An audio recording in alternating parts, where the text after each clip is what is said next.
What's up, guys, and welcome to episode 90 of Talk4, the quickfire podcast where we ask 4 great questions to unique and interesting people. Behind the mic today is your host, Louis Skupien. That's me, and let me introduce our very special guest for today, Luke Czepiela, who's going to be answering our questions today. Luke, welcome aboard the Talk4 podcast. Please just say hi to the fine people listening and just give us a quick rundown of who you are and what you do, and then we're going to shoot some questions.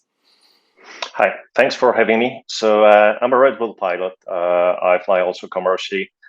Pretty much every single day you can find me as a captain of the Airbus A320 flying for Wizz Air out of Katowice, south of Poland.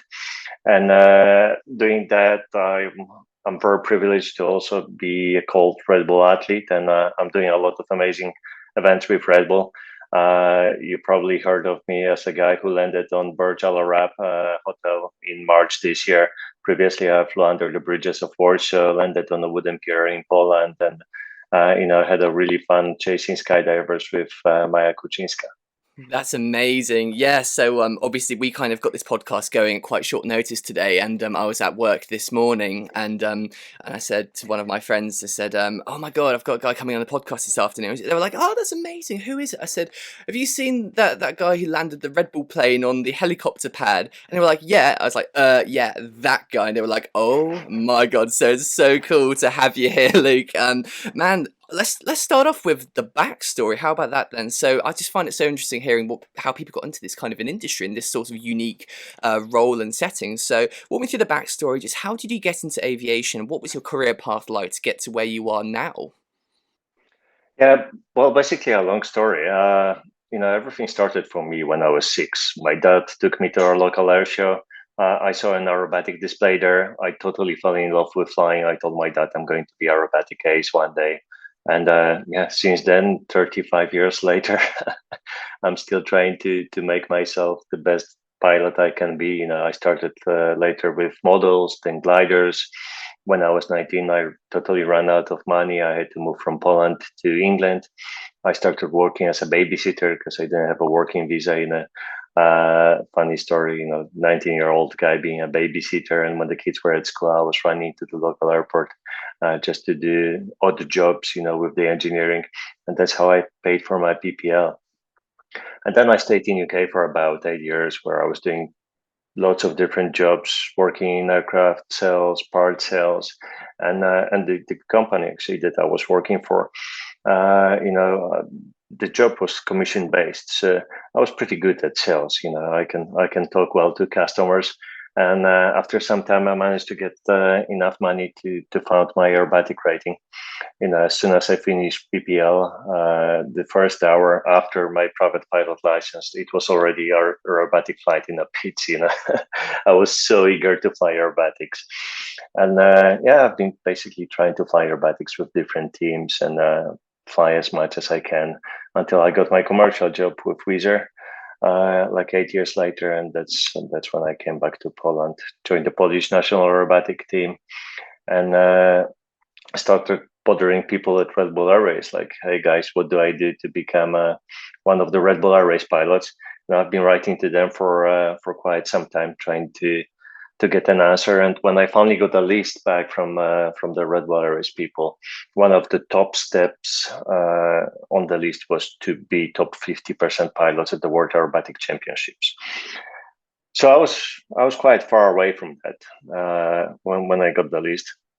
But I started attending competitions, and I borrowed a lot of money. I focused a lot on becoming a better pilot, and when I finally thought I'm ready, I got some support from training camps, also from the RedBull AirRace guys, and I went to Texas in 2013 to my first World Aerobatic Championships. I was 32nd out of 64 pilots, exactly meeting the criteria set out by RedBull, which is amazing, And half a year later, I was already on a qualification camp where I got my super license for racing. And I've been racing since 2014 until the end of the series in 2019. And after I started doing pretty well in air race, that was the end of 2016, I think. I got a call from local RedBull manager saying, "Hey, dude, we've been watching you for some time. You're doing well. Like this season, we had 6 races. 5 of them you were on podium, getting medal places. We'd like to offer you a Red Bull athlete contract, and they bought an aircraft for me, which I can use. And then I started coming up with those crazy ideas for projects. That's amazing, man. So, I mean, yeah, look, I know Red Bull, and I think everyone knows Red Bull for taking things absolutely to the most extremes. I mean, I was absolutely privileged to have gone flying with Aaron Fitzgerald in the BO 105, and you just wouldn't ever think that some of these things are possible, like going upside down in the helicopter. I mean, when does that happen? And then you see the stuff that you're doing, just thinks, oh my God, like, how do you how do you land a plane on a helipad? There's something doesn't sound quite right there, but yeah. So obviously, fantastic career, amazing to have been selected for the Red Bull stuff. Just quickly guide me through. So, what exactly are you flying, and why is it so special? Like, what does the Red Bull stuff, how does that set it apart from just what it would be stock, for example? So first of all, jealous that you flew with Aaron. I've been with Red Bull for 6 years now, and I haven't flown the aerobatic helicopter yet. So yeah, well done, man. Yeah, so I have 2 aircraft available. One of them is the H540, which is the aircraft that I fly for Airshow. It's high performance aerobatic aircraft, and it flies amazing aerobatics. It's very light, very powerful, very maneuverable, and having this aircraft for some time, I thought, like, what? How cool of a project would it be if I landed the plane in a city center?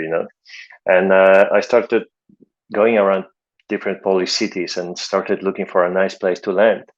And unfortunately, most of the city centers, they have so many wires and like electric cables and light posts and everything. I was like, yeah, that's not going to be easy.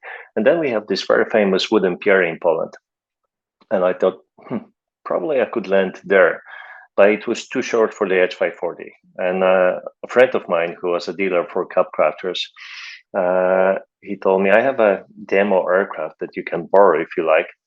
And I said, like, all right, Cup Crafters, they build a carbon cap. That's a aircraft capable of very short takeoff, very short landing. And after having flown this aircraft for a couple of weeks, I went with the idea to Red Bull Poland. I told them, like, hey guys, I have this aircraft. It's super capable. I think we can make a nice project landing on the wooden pier that would be first in Europe, if not in the world, actually landing on the pier. And we started working on all the permissions, and I started training with this aircraft a lot. And yeah, I think 6 months later, we finally managed to get the permissions. I think the paperwork that we gathered for this project, Poland is very bureaucratic. By the time we added all the paperwork, it would match the aircraft weight. And after I landed my aircraft on the pier, I was joking with a lot of friends that this aircraft is like a helicopter for poor people, and this joke, it planted a seed in my head. Oh, helicopter. Let's do something that maybe helicopters do, but it has never been done with the airplanes. So I called my friend again, Wojtek, who's an athlete manager in Red Bull Poland, and I told him, like, hey dude, let's put a plane on a helipad. And since most of the helipads in Poland they belong to hospitals, and we wouldn't be able, and actually we wouldn't want to close a hospital for a day just to do a stunt. We said, okay, you either go big or go home. We called our friends in Dubai. We told them about our crazy idea, and they said, yeah, sure, come over, let's do it. 2 years of hard work later, 650 practice landings, putting me on a diet, the aircraft on a diet, working with fantastic people from Cup Crafters, Red Bull, and Mike Patey. We did something exceptional that pretty much everyone in the world was talking about. That is amazing. Yeah, I mean, when I first saw it for the first time, I just thought, oh my God, that's incredible. And it's just so funny to think about it that you actually came up with this idea because, if it was me and if I had to put myself in your shoes and think I have to come up with something like this, I could imagine myself, with a glass of whiskey in one hand in a cigar smoking room, laying back in an armchair or something, kind of staring at the ceiling, just be like, Yeah, The maybe I care could lady land came it. up like that. Right. Literally, yes. Just like that, huh? That's the best way. Yeah. Oh my god. Well, crazy ideas, man. It's gotta happen like that. It's hilarious. But yeah, so I mean, talk me through it then. So obviously very complicated maneuver and procedure to get that, even just to get to the stage where you're allowed to even have a go at it. But just how hard was that to pull off then? And just what was it like in that moment when you first got it? And then obviously how did you celebrate too? So, yeah, as you said, super difficult. One of the hardest things I ever did with the airplane. First time we turned up to Dubai and we went to the top of Burj Al Arab and I measured the disc. I came back home and I started training. Like we painted a circle on the runway and I started training.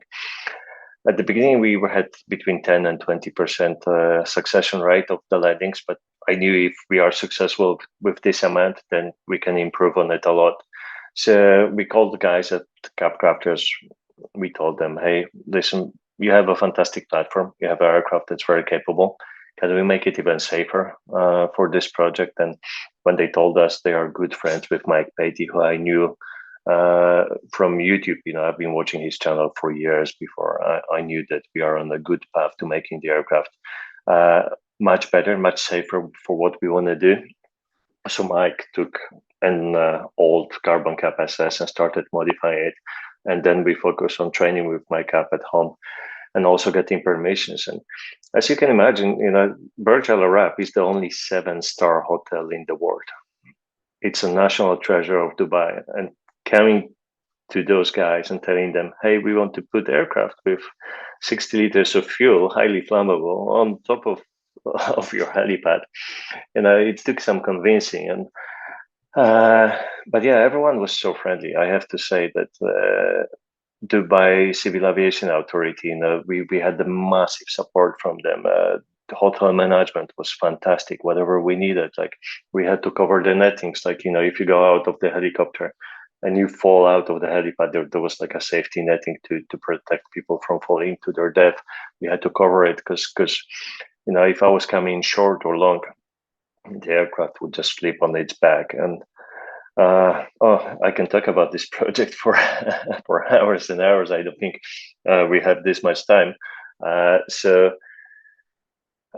yeah, talking with the hotel management, talking with the Civil Aviation Authority, talking with the aircraft manufacturing, everything took us a lot of time. But in the meantime, I was trying to find at least 2 or 3 days every week of those 2 years to go and do some practice landings, so I could be safer and more proficient pilot. And most of the people will think, listen, dude, you're at 27 meters.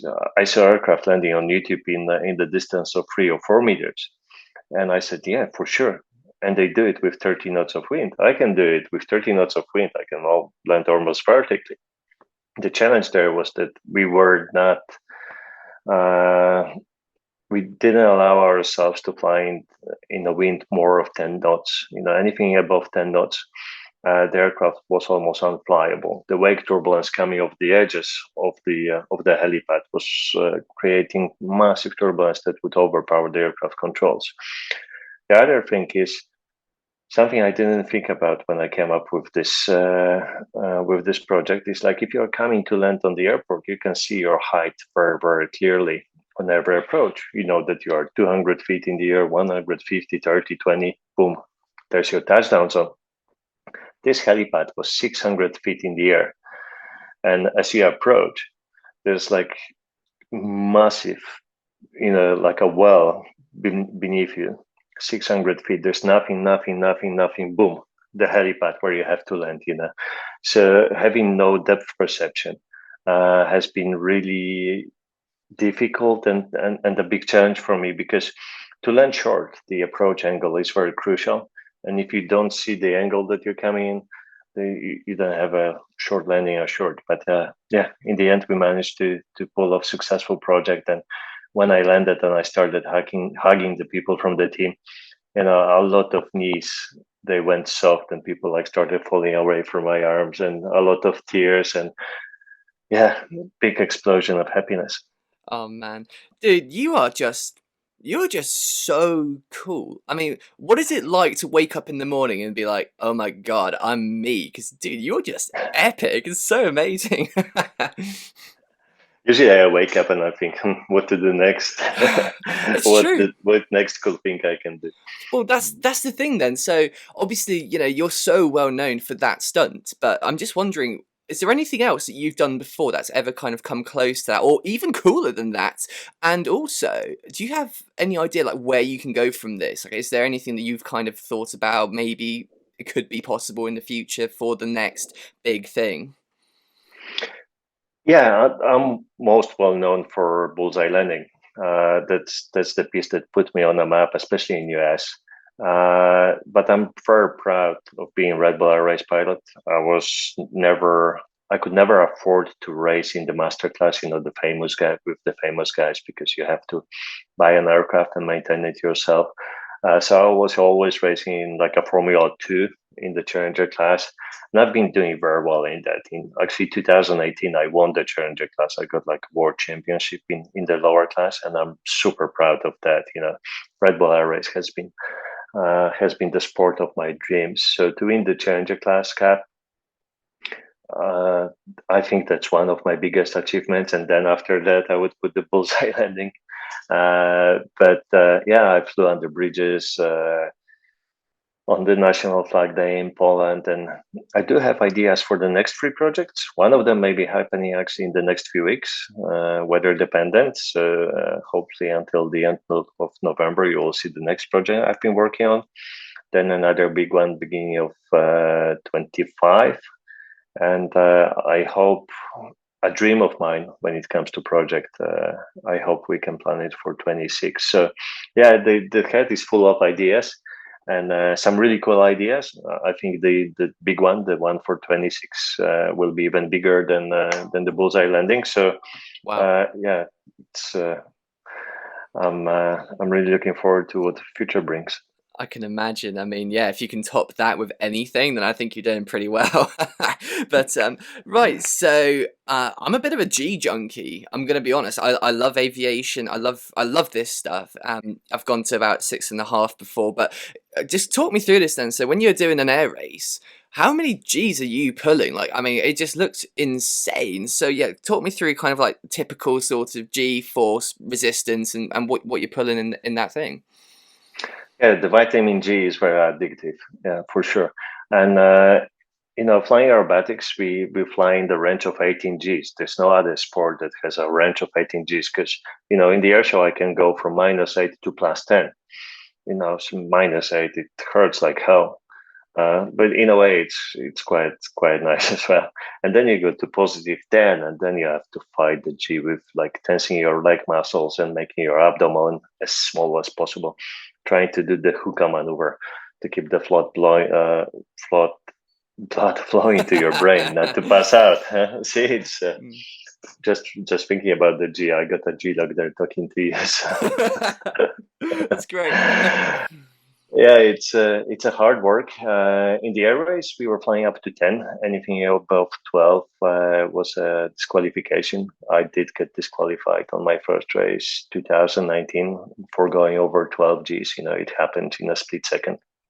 Those aircraft are capable from going to 1 to 10 Gs in 0.3 seconds. So the acceleration forces are massive, and they're really hard to control if you haven't trained for a while. Wow. I mean, Jesus Christ, dude, 12 Gs, that's unbelievable. I mean, when you look at something like Top Gun Maverick or something, you obviously Hollywood dramatized, yeah, we know the drill. But you look at something like 9 Gs or something, and you can see the strain it puts on the body. And there's so many videos circling around the internet. Even that one, I think it was a Red Bull pilot was taking a girl out. I think I spoke about this with Aaron, but she, like her face just Kevin. dropped off of her skull when she was doing this. So, I mean, what does 12 feel like? I mean, it must be just like an elephant's just sat on your head, right? Yeah, it's like receiving a big punch to your body. There's so much pressure on the body, squeezing you in the seat. Thankfully, in the RedBull AirRace, the G forces, they were not very very long lasting like they do have in fighter jets. Our half Cuban maneuver was about 7-8 seconds. with the high G lasting about probably 4 or 5 of them.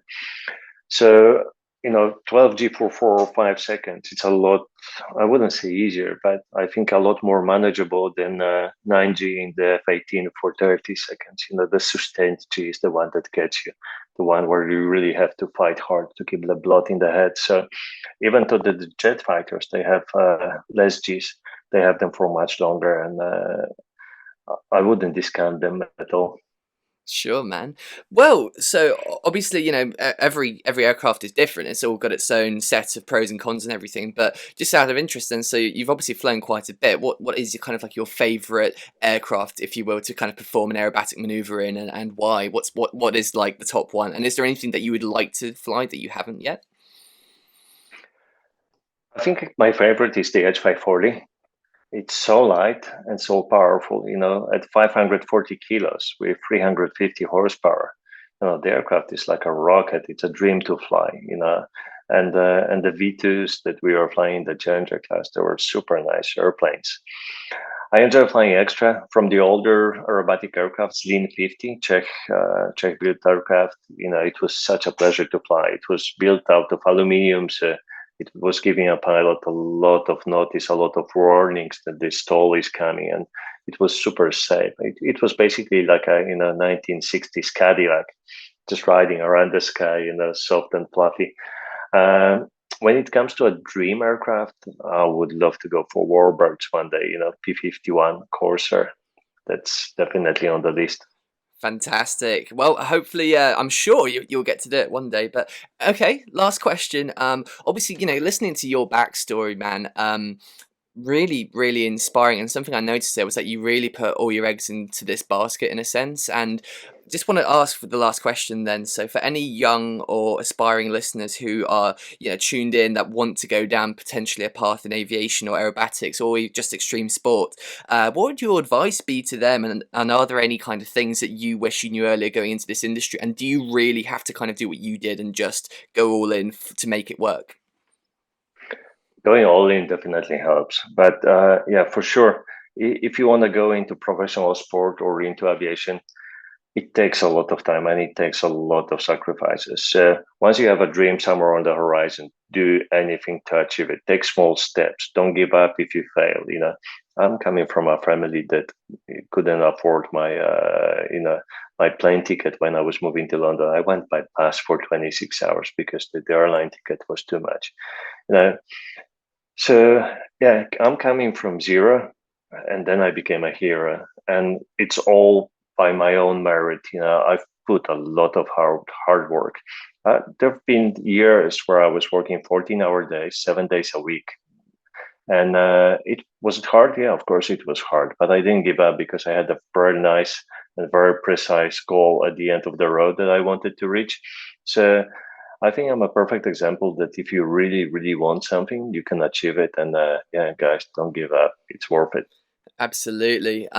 Yeah. So for me, I come from a background of tennis, and the world number one right now, Novak Djokovic. When you listen to his interviews and when you listen to what he said, I mean, the guy is just a phenomenal athlete, and just yeah, he is just exceptional. Just breaking records left, right, and centre. Of such an impressive guy. But he says in his interviews and in his articles and stuff that he always believed, like even as a little kid, he always fully unshakably believed he would be world number one day. So I'm just wondering, did you always think when you were a kid or when you came over to the UK in your teen years, did you always believe you were going to get to somewhere like this today? Or did you kind of have times where you were thinking, why am I doing this? So yeah, did you always believe it was going to happen? Yes, basically, I always knew that I want to be right at the top of the aerobatic pilots. I wanted to be the best, and of course, there has been a lot of moments where I wanted to give up because it was too much.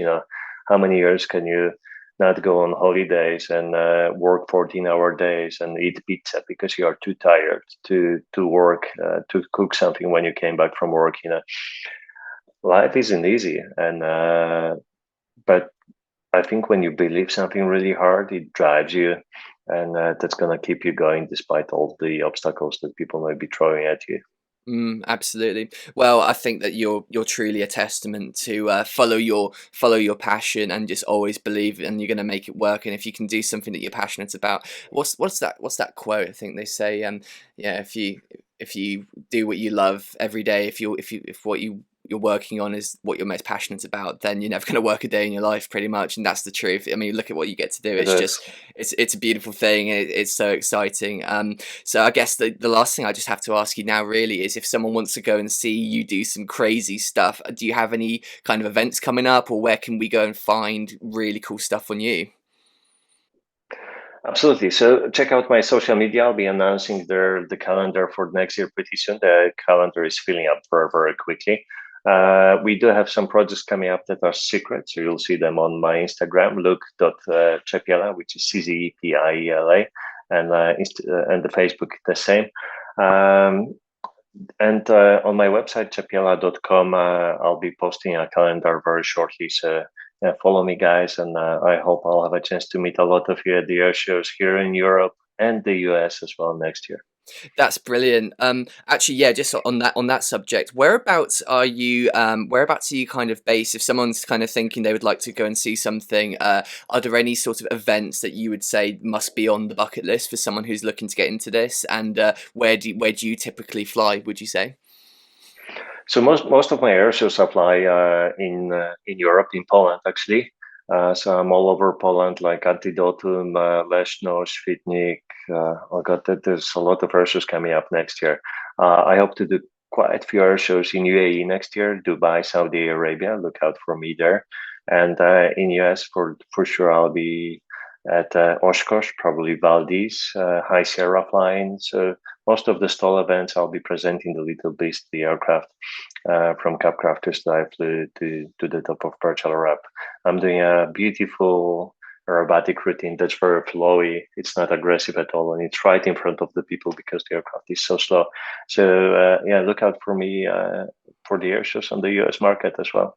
Fantastic. Absolutely, we'll be doing that for sure. And I think maybe I forgot to mention at the beginning too, but I'm actually, for people who don't know, I'm actually half Polish actually. So Luke and I have a bit of a friendship going there just because of that. But a last little trivia question then.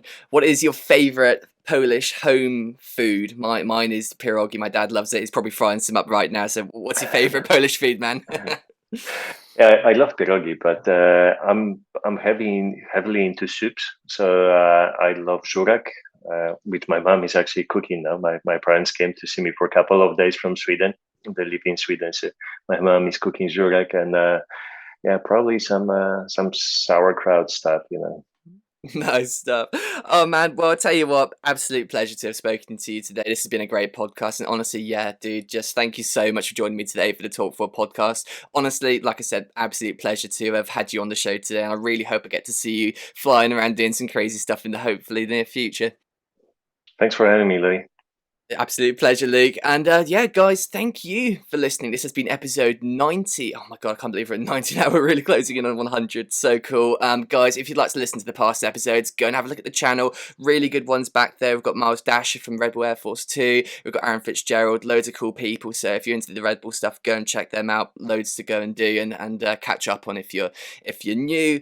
And also loads of good stuff coming. Got some really exciting guests this Saturday. Hopefully, we've got the XO Commander John Fay from the Navy Blue Angels. So things are heating up. It's going really good, guys. But yeah, leave a subscribe, leave a like, leave a comment, and guys, I'll see you in the next episode. Thanks for tuning in. Good night and fights on.